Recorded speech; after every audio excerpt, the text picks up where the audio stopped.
Welcome to Civil Service IAS, your go-to YouTube channel for all things related to the Indian Administrative Service. Assman. तो आज से कुछ महीनों पहले Bollywood actress Alia Bhatt ने कॉफी विद करण शो पर अपने एक इंटरव्यू में सोशली टैबू की तरह कंसीडर किए जाने वाले सेक्स आफ्टर मैरिज सब्जेक्ट पर बातचीत करते हुए अपने पर्सपेक्टिव को साझा किया। इस दौरान एक ओपन माइंडसेट रखते हुए आलिया भट्ट ने अपनी फर्स्ट नाइट और सेक्स रिलेटेड दूसरी चीजों को खुलकर डिस्कस किया। सिमिलरली शाहिद कपूर की वाइफ मीरा राजपूत ने भी अपने ऐसे ही एक इंटरव्यू में ये एक्सेप्ट किया कि उनकी मैरिड लाइफ में सेक्स एक प्रायोरिटी है। लेकिन ये तो सिर्फ कुछ एग्जांपल्स हैं, असल में ऐसे ढेरों टेस्टिमोनियल्स हैं जहां फेमस और नॉन फेमस पर्सनालिटीज ने ये माना है कि सेक्स उनकी मैरिड लाइफ का एक इंपॉर्टेंट एस्पेक्ट है, एक ऐसा एस्पेक्ट जो लव, ट्रस्ट या म्यूचुअल रिस्पेक्ट जैसे दूसरे फैक्टर्स की तरह उनकी मैरिज को इंटैक्ट बनाए रखने में हेल्प करता है। हालांकि ये भी एक हार्श रियलिटी है कि आज भी हमारी सोसाइटी मैरिज और उसमें सेक्स की इंपॉर्टेंस पर खुलकर बातचीत करने से कतराती है। आलम यह है कि आज इंडियन कपल्स अपनी फेल्ड मैरिज या डिवोर्स के लिए रिस्पॉन्सिबल रीजंस में से एक रीजन अनहैप्पी सेक्स लाइफ को भी मान रहे हैं। लेकिन फिर भी खुद को मॉडर्न कंसीडर करने वाला हमारा ये समाज इस टैबू सब्जेक्ट पर बात नहीं करना चाहता, बावजूद इसके कि आज से हजारों साल पहले हमारे एंसेस्टर्स द्वारा लिखी गई किताबों और उनके द्वारा बनाए गए आर्किटेक्चरल मास्टरपीसेस में इस सब्जेक्ट को ओपनली डिस्कस किया गया है। उदाहरण के लिए खजुराहो में बनी हुई सेक्स इमेजेस और आइडल्स इस बात का जीता जागता सबूत हैं कि हिंदुइज्म के अर्ली फॉर्म में लाइफ क्रिएशन के इस प्रोसेस को लेकर काफी लिबरल थॉट्स मौजूद थे। सिमिलरली संस्कृत में वत्सयान द्वारा लिखी गई कामासूत्रा में भी लव, लाइफ और मैरिज में सेक्स को लेकर विस्तार पूर्वक चर्चा की गई है।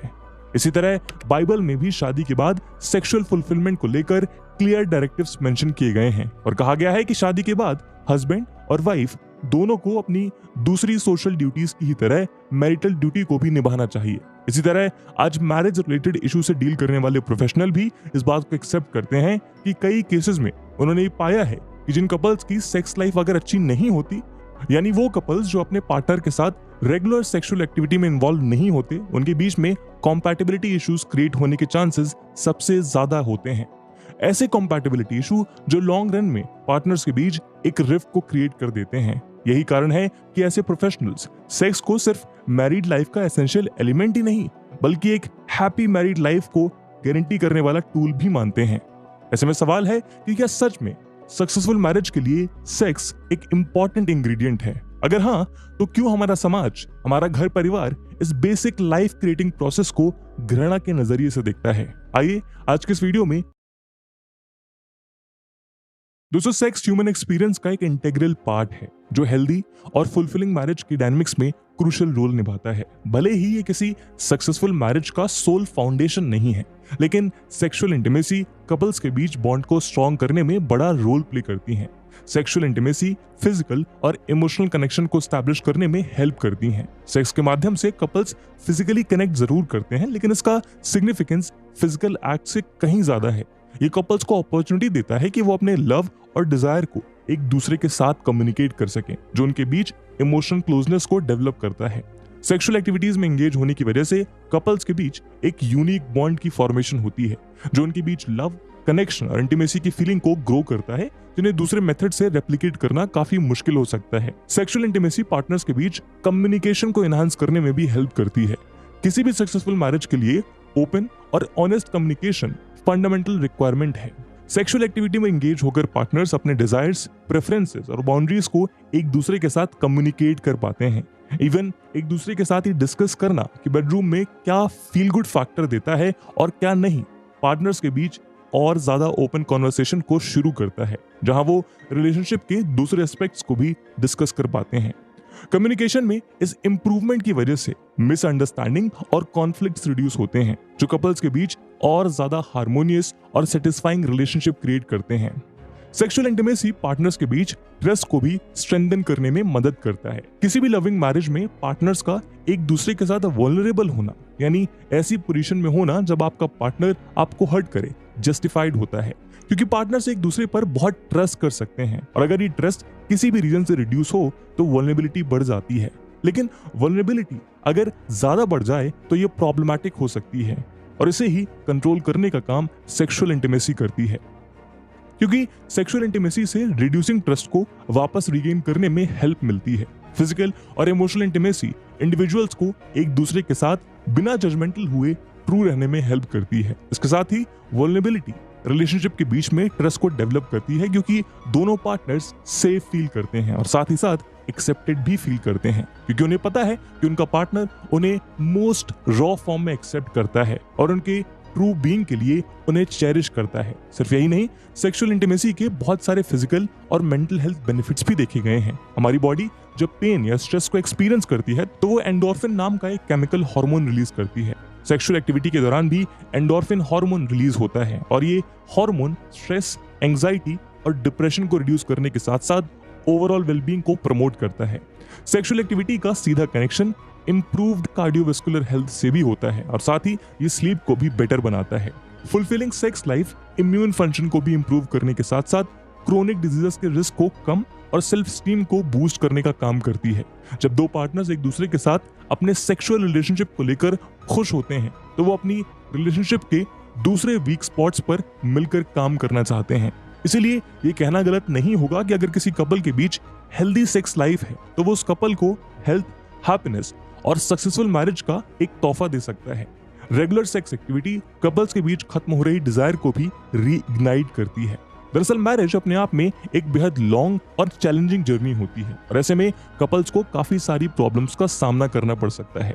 शादी में कुछ साल रहने के बाद कपल्स के बीच एक्साइटमेंट का लेवल लो हो जाता है और हेल्दी सेक्स लाइफ इस एक्साइटमेंट को वापस से इंक्रीज कर सकती है। ये कपल्स को उस इनिशियल पैशन की तरफ पुश करती है जिसकी वजह से दोनों कपल्स ने एक दूसरे को होल हार्टेडली एक्सेप्ट किया था, यानी ये पार्टनर्स को एक डीपर लेवल पर रिकनेक्ट करता है। लेकिन बेनिफिट्स के बावजूद मैरिज के बाद रेगुलर सेक्स रूटीन का पार्ट हो इसका कोई कंपल्शन नहीं है। लेकिन ये भी एक फैक्ट है कि रेगुलर सेक्सुअल एक्टिविटी कई माध्यम से कपल्स के बीच पैशन को जिंदा रखता है। इसलिए चाहे वो न्यू पोजीशंस के साथ एक्सपेरिमेंट हो, रोल प्ले हो या सिंपली कुछ एडवेंचरस करना हो, पार्टनर। दोस्तों देखिए, मैरिज एक ब्यूटीफुल जर्नी है लेकिन साथ ही ये सर्टेन चैलेंजेस लेकर आती है जो बेडरूम में कपल्स के बीच इंटीमेसी को अफेक्ट करते हैं। बेडरूम में फेस होने वाले सबसे कॉमन चैलेंजेस हैं sense of routine and familiarity. समय के साथ रिलेशनशिप की एक्साइटमेंट और नोवेल्टी खत्म हो सकती है जो पैटर्न्स को प्रिडिक्टेबल बना देता है। इसलिए कपल्स के लिए सबसे पहला चैलेंज होता है अपने रिलेशनशिप में उस स्पार्क को मेंटेन रखना ताकि दोनों अपने बीच पैशन को जिंदा रख सकें। दूसरा चैलेंज होता है स्ट्रेस और वर्क रिलेटेड प्रेशर। जैसे जैसे मैरिड लाइफ प्रोग्रेस करती है वैसे ही रिस्पॉन्सिबिलिटीज भी बढ़ती जाती हैं। वर्क स्ट्रेस, फाइनेंशियल कंसर्न और डेली लाइफ चैलेंजेस की वजह से कपल्स के एनर्जी लेवल्स रिड्यूस हो जाते हैं। एनर्जी लेवल में रिडक्शन कपल्स के बीच इंटीमेसी को भी रिड्यूस करता है और इस डिमांड को सेक्स लाइफ के साथ बैलेंस करना काफी चैलेंजिंग टास्क हो जाता है। तीसरा चैलेंज है पार्टनर्स के बीच लिबिडो यानी सेक्सुअल डिजायर में डिफरेंसेस जो समय के साथ इमर्ज हो सकते हैं, क्योंकि ह्यूमंस के साथ सेक्स में इमोशनल वैल्यूज भी अटैच्ड होती हैं और ह्यूमंस के लिए सेक्स एक प्लेजर एक्टिविटी भी होती है। इसलिए जब ये इमोशंस हाई होते हैं तो सेक्सुअल डिजायर भी हाई होती है जो समय, काल, परिस्थिति के साथ आगे चलकर रिड्यूस हो सकती है। लेकिन इसके ठीक ऑपोजिट एनिमल्स को देखा जाए तो उनमें सेक्सुअल डिजायर तभी आती है जब उनकी रिप्रोडक्टिव साइकिल का टाइम होता है और इसीलिए उस सेक्स का इस्तेमाल सिर्फ रिप्रोडक्शन के लिए ही करते हैं। इसीलिए एनिमल्स के अंदर लिबिडो में रिडक्शन का कोई कॉन्सेप्ट एग्जिस्ट ही नहीं करता। ये जरूरी नहीं है कि दोनों पार्टनर्स की लिबिडो सेम हो, एक का लिबिडो ज्यादा तो दूसरे का लिबिडो कम हो सकता है। उदाहरण के लिए ऐसा देखा जाता है कि फीमेल्स के अंदर मेल्स के मुकाबले सेक्सुअल डिजायर रिलेटिवली कांस्टेंट है। जनरली मेल्स शादी के बाद 5 से 7 या फिर 10 साल तक सेक्सुअल एक्टिविटी के लिए एक्साइटेड होते हैं, लेकिन इसके बाद उनकी लिबिडो रिड्यूस होने लगती है। वहीं इसके कंपैरिजन में फीमेल की sex drive over the period of time काफी कांस्टेंट देखी गई है। ऐसे में आगे बढ़ने के साथ एक सर्टेन पॉइंट पर आने के बाद मेल का लिबिडो फीमेल से कम हो जाता है जो पार्टनर्स के बीच फ्रस्ट्रेशन, रिजेक्शन और इनएडिक्वेसी की फीलिंग को डेवलप करती है। हालांकि ये trend person to person vary कर सकता है। दोस्तों उसके बाद फोर्थ चैलेंज है बॉडी इमेज और सेल्फ स्टीम। मैरिज के बाद कपल्स की अपीयरेंस में काफी सारे चेंजेस आते हैं और ये चेंजेस जनरली नेगेटिव होते हैं। फीमेल में चाइल्ड बर्थ और एज के साथ वेट गेन देखने को मिलता है। वहीं मेल्स बॉडी में भी शादी के बाद वर्क और फाइनेंशियल स्ट्रेस के चलते बॉल्डनेस जैसे काफी सारे चेंजेस आ सकते हैं। इन रीजंस की वजह से इंडिविजुअल्स में अपनी बॉडी इमेज और सेल्फ स्टीम को लेकर कंसर्न्स डेवलप हो जाते हैं। ये कंसर्न्स अल्टीमेटली बेडरूम में उनके कॉन्फिडेंस को नेगेटिवली इफेक्ट करते हैं। इसी तरह एक और इम्पॉर्टेंट चैलेंज है lack of privacy and intimacy. शादी के बाद कपल्स की लाइफ में कुछ अडल्ट चैलेंजेस भी आते हैं, जैसे चिल्ड्रन, रिलेटिव्स और घर वाले जो सेम लिविंग स्पेस को शेयर करते हैं, और ये प्रॉब्लम इंडियन लिविंग स्पेस में ज्यादा कॉमन है। इन रीजंस की वजह से कई बार कपल्स की प्रिवेसी हिंडर होती है और उन्हें इंटीमेसी के लिए अकेला टाइम नहीं मिल पाता। इस रीजन की वजह से भी कपल्स के बीच प्रॉब्लम क्रिएट हो सकती हैं और इस चैलेंज को करेक्ट वे में डील करना इंपॉर्टेंट है। कपल्स द्वारा फेस किए जाने वाले चैलेंजेस काफी कॉमन है और लॉन्ग टर्म में रिलेशनशिप का नेचुरल पार्ट भी बन जाते हैं। ऐसे में भले ही हर केस में ये चैलेंजेस डिवोर्स जैसे पॉइंट तक ना पहुंचे, लेकिन फिर भी ये इश्यूज किसी मैरिज को अनसक्सेसफुल बनाने के लिए काफी होते हैं। ऐसी अनसक्सेसफुल मैरिज जहां एक साथ एक घर में एक छत के नीचे रहकर भी दो पार्टनर्स एक दूसरे से इमोशनली, मेंटली और फिजिकली सेपरेटेड फील करें। ऐसे में इस तरह के चैलेंजेस को ओवरकम करना जरूरी है।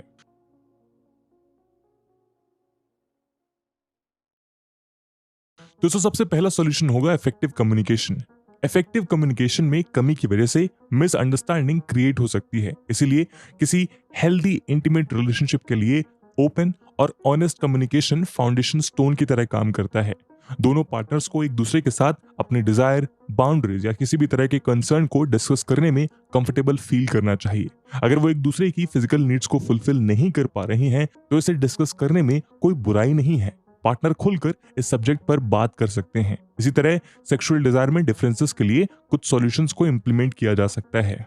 अगर पार्टनर्स की सेक्सुअल डिजायर यानी लिबिडोज में डिफरेंस है तो उसकी अंडरस्टैंडिंग और एक्सेप्टेंस होना बेहद जरूरी हो जाता है। चैलेंजेस को फेस करने का पहला स्टेप ये है कि अपनी डिजायर को ओपनली अपने पार्टनर के साथ डिस्कस किया जाए। इसके बाद दोनों को आपस में बातचीत करके एक कॉम्प्रोमाइज सॉल्यूशन पर वर्क करना चाहिए ताकि दोनों पार्टनर्स इंडिविजुअली सेटिस्फाई हो सके। हो सकता है कि इसमें लव और डिजायर को एक्सप्रेस करने के लिए कुछ नए तरीकों के साथ एक्सपेरिमेंट करना पड़े, लेकिन ये एक्सपेरिमेंट सक्सेसफुल होने के बाद कपल्स के बीच इंटीमेसी डेफिनेटली रिबिल्ड हो सकती है। कपल्स के बीच एक्साइटमेंट और लव टाइम के साथ फीड हो जाता है, जिससे कपल्स की सेक्सुअल इंटीमेसी रिड्यूस हो जाती है। इस प्रॉब्लम को सॉल्व करने के लिए कपल्स को अपने बेडरूम में एक्टिविटीज में वैरायटी और क्रिएटिविटी को इंट्रोड्यूस करना चाहिए। इसके साथ अगर प्रिवेसी कपल्स के बीच में एक इंपॉर्टेंट चैलेंज के रूप में सामने आ रहा है तो उसके लिए भी सिचुएशन ढूंढना इंपॉर्टेंट है। शेयर्ड स्पेस के बीच भी प्रिवेसी और पर्सनल स्पेस को क्रिएट किया जा सकता है। दोनों पार्टनर्स डिस्कशन करके ऐसे रूटीन को एस्टैब्लिश कर सकते हैं जहां पर उन्हें अलोन टाइम मिल सके। बेसिकली एक दूसरे के लिए टाइम निकालना उनकी एक प्रायोरिटी होनी चाहिए। अगर कपल्स अपने प्राइवेट स्पेस में ऐसा रिलैक्सिंग एनवायरनमेंट क्रिएट कर सकें तो इससे इंटीमेसी और टुगेदरनेस रिवाइव हो सकती है। वर्क स्ट्रेस और फाइनेंशियल स्ट्रेस के चैलेंज को डील करने के लिए टीम वर्क की रिक्वायरमेंट होती है। इसे सॉल्व करने के लिए ये जरूरी है कि इंडिविजुअल्स अपने स्ट्रेस के बारे में कम्युनिकेट करें और रिस्पॉन्सिबिलिटीज को शेयर करने का विचार करें। अगर डेली रूटीन में पार्टनर्स एक दूसरे को सपोर्ट करें और परफेक्ट बैलेंस को ढूंढ सकें तो ये वर्क स्ट्रेस कभी भी इतना इफेक्टिव नहीं हो पाएगा। पास्ट रिलेशनशिप के इश्यूज और इमोशनल बैगेज भी न्यू मैरिज पर नेगेटिवली इफेक्ट डाल सकते हैं। इसके लिए कपल्स प्रोफेशनल हेल्प का रुख कर सकते हैं जहां पर इस तरह के इश्यूज को सॉल्व किया जा सकता है। इसके साथ ही कपल्स को अपने रूटीन के साथ रेगुलर चेंजेस करने चाहिए ताकि वो एक दूसरे को सूटेबल टाइम दे सकें। साथ ही कपल्स को बॉडी पॉजिटिविटी को भी इंकरेज करना चाहिए क्योंकि ये रिलेशनशिप में एक्सेप्टेंस का एटमॉस्फेयर क्रिएट करता है। इन शॉर्ट, ऑनेस्टी, एम्पैथी और क्रिएटिविटी के साथ ऐसे इश्यूज को इजीली एड्रेस किया जा सकता है। ऐसे में सवाल आता है कि क्या सच में सेक्स सक्सेसफुल मैरिज के लिए इतनी इंपॉर्टेंट चीज है या यहाँ कुछ दूसरे अनसीन फैक्टर्स भी काम कर रहे होते हैं। तो इस बात में कोई डाउट नहीं है कि रेगुलर सेक्सुअल एक्टिविटी मैरिज नाम की बिल्डिंग की मजबूती के लिए इंपॉर्टेंट इंग्रेडिएंट है। लेकिन ऐसा बिल्कुल नहीं है कि इस रेगुलर सेक्सुअल एक्टिविटी के बिना मैरिज नाम की बिल्डिंग गिर जाएगी। इस बात को और डिटेल में समझने के लिए ऐसे कपल्स का एग्जांपल लिया जा सकता है जो किन्हीं रीजंस की वजह से एक दूसरे के साथ नहीं रह पाते। अपनी ड्यूटी और रिस्पॉन्सिबिलिटीज की वजह से कई कपल्स को एक दूसरे से दूर रहना पड़ता है, लेकिन इसके बावजूद वो अपनी मैरिज को सक्सेसफुली निभा पाते हैं। इसके ठीक ऑपोजिट कई कपल्स ऐसे भी हैं जो साथ रहने के बावजूद शादी के पवित्र बंधन को निभा नहीं पाते, क्योंकि जरूरी नहीं है कि एक साथ रहकर भी आपके बीच में रिक्वायर्ड कॉम्पेटिबिलिटी स्टैब्लिश हो सके। वहीं दूर रहकर भी लोग प्रॉपर कम्युनिकेशन के जरिए अपनी मैरिज को सक्सेसफुल बना लेते हैं। मैरिज के बाद सेक्स इंपॉर्टेंट है, बट ये सिर्फ इस कॉम्प्लेक्स रिलेशनशिप को इजी और लॉन्ग लास्टिंग बनाने का एक टूल है। असल में सक्सेसफुल मैरिज कई सारे कंपोनेंट्स पर डिपेंडेंट है, जिसमें कम्युनिकेशन, ट्रस्ट, शेयर्ड वैल्यूज और इमोशनल कनेक्शन शामिल है। इसीलिए अगर किसी मैरिज को सक्सेसफुल बनाना है तो कपल्स को इन सभी एलिमेंट्स और सेक्स के बीच परफेक्ट बैलेंस को मेंटेन करना होगा। साथ ही कपल्स को यह भी समझना चाहिए कि हर कपल यूनिक होता है और हर कपल की प्रायोरिटीज भी डिफरेंट होती है। ऐसे में शादी के बाद इमर्ज होने वाले डिफरेंट चैलेंजेस के लिए हर कपल के लिए डिफरेंट वर्किंग सॉल्यूशंस हो सकते हैं। स्पेसिफिक सर्कमस्टेंसेस और डिजायर के हिसाब से इन प्रॉब्लम्स के साथ डील किया जा सकता है, ताकि हार्मोनियस और लविंग मैरिज नाम की गाड़ी जिंदगी के रास्ते पर स्मूथली दौड़ती रहे। दोस्तों, एक सक्सेसफुल मैरिज के लिए सेक्स इंपॉर्टेंट है या नहीं, इस सवाल का कोई एक सूटेबल जवाब नहीं हो सकता, लेकिन इस बात में कोई डाउट नहीं है कि सेक्स एक मैरिज में इंटीमेसी, ट्रस्ट और इमोशनल कनेक्शन को मेंटेन करने में वाइटल रोल निभाता है। साथ ही क्योंकि एक सर्टेन एज तक सेक्स ह्यूमन लाइफ की बेसिक नीड में से एक होता है, इसीलिए मैरिज के कुछ इनिशियल 10 से 12 साल में लैक ऑफ सेक्सुअल इंटीमेसी से क्रिएट हुआ वाइड पूरी मैरिज में अनसर्टेनिटी जरूर क्रिएट करने की ताकत रखता है। और इवन 10-12 साल के बाद भी ये किसी मैरिज को पैशनलेस और ड्राइवलेस बना सकता है। इस मुद्दे पे आपका क्या ओपिनियन है, कमेंट सेक्शन में जरूर साझा करिएगा। और इसी के साथ हम अपने वीडियो को यहीं विराम देते हैं। इस वीडियो की इंपॉर्टेंस यूपीएससी मेंस के पर्सपेक्टिव से देखते हुए एक सवाल हम आपके लिए छोड़कर जा रहे हैं, जिसको आपको कमेंट सेक्शन में आंसर करना है। The question is work stress and financial stress becoming a reason for failed marriages in India? If not, mention other factors as well.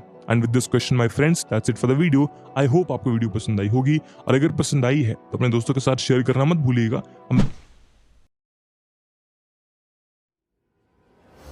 By subscribing to our channel, you'll gain access to a wealth of engaging videos that aim to educate and inspire.